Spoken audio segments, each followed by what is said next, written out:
Hey friends, welcome back to the channel.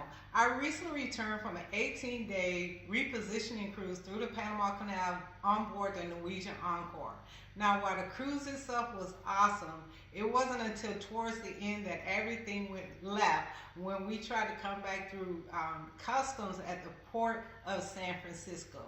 Now, just imagine over 3,000 passengers, 1,700 crew members had to get off of the ship based on what's called a zero count. What should have been a normal custom routine turned out into 9 hours later.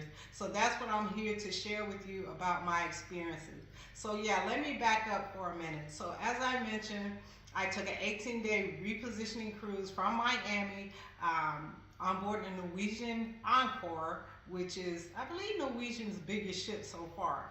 But yeah, some of the ports that we stopped at was just bucket list type ports, right? One was Colombia, Costa Rica, of course the Panama Canal, Guatemala, Acapulco, Mexico, Cabo. But once we hit San Francisco, that's where everything changed. So this cruise itself is stopped in San Francisco, but it was continuing on to Alaska. So there was an overnight stay in San Francisco. So this is where I was getting off in San Francisco. But what we were told, based on, San Francisco was the first port that U.S. port, I should say, that we got to. Throughout all those other ports, we had to go through customs. And San Francisco port required Norwegian to do what's called a zero count.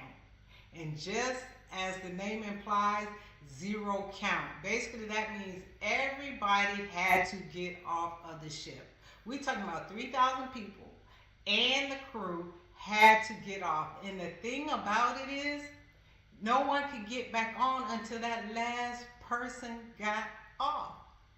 I have never heard of this, never experienced it whatsoever, but that's what we had to go through. So this is where everything, like I mentioned, went left. So as people were starting to go through the cruise terminal, what Norwegian did was start to call people by deck. Right, so when we got in, whatever day it was, I think it was on a Tuesday, when we arrived at like 9 o'clock in the morning, Norwegian started calling people by deck, and they started with deck 15. Now, based on what they told us, there was no particular order, right? The people in the haven didn't get any type of access over us normal people that was inside a balcony cabin. So they started with deck 15. We arrived in port about 9 o'clock in the morning. So about maybe 10 or 11 o'clock, that's where things started getting different. They made that first call. Basically what Norwegian did before that, and I have to give them credit, they were very informative. They did tell us what to expect. They told us this was something that was required by San Francisco. They even said that they offered, to pay the port money to come on board the ship to avoid all of this, but San Francisco was like, nah, we want everybody out to go through customs.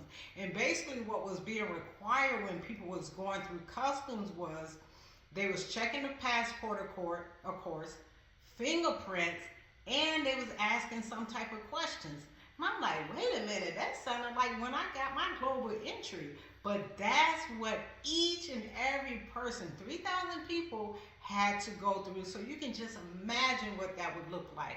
So back to what I was saying, yeah, they started with deck 15, and that's where it got, the delays started. I was on deck 12, and I didn't get called till about, 2:30 or 3 o'clock. And basically what I heard was that because of the delay, right, everybody was going through, because of the delay, to help speed things up, what they started to do was they created two lines. U.S. and Canadian citizens was going through one line, and everybody else was going through another. So that, should have sped up the line. Now, granted, Norwegian did their best. The line inside, just for us to get to the terminal, was long, but they tried to make it the best they could. They was walking around with snacks, water, cake, cookies, you know, that type of stuff. So I will give them that. But once we got inside the terminal, of course, it was a long line, but I'm happy to say that it was moving fast. You know, I think I stayed in line maybe about 30 or 45 minutes. But once I got to the line, the guy, he just looked at my passport and that was it. You know, he wasn't doing no fingerprints. He wasn't doing any type of questioning. So that was good as well. So as I mentioned, Norwegian did their best. So if there's anything that you can take away from this video is this. Anything can happen when you're traveling, yet alone when you're traveling internationally, right? I'm pretty sure none of us would have thought that at any given time everybody would have to get off a ship.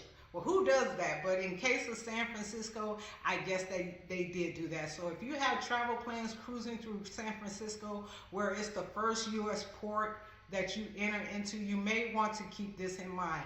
Or if you've experienced this for yourself, drop it down in the comments, because like I said, I had never heard of this before. So even despite all that, it was a wonderful 18 days, and that I would not change a thing besides the chaos that happened at Pier 27 in San Francisco. But with that, as always, continue to redefine freedom for yourself, and I'll holler at you next time.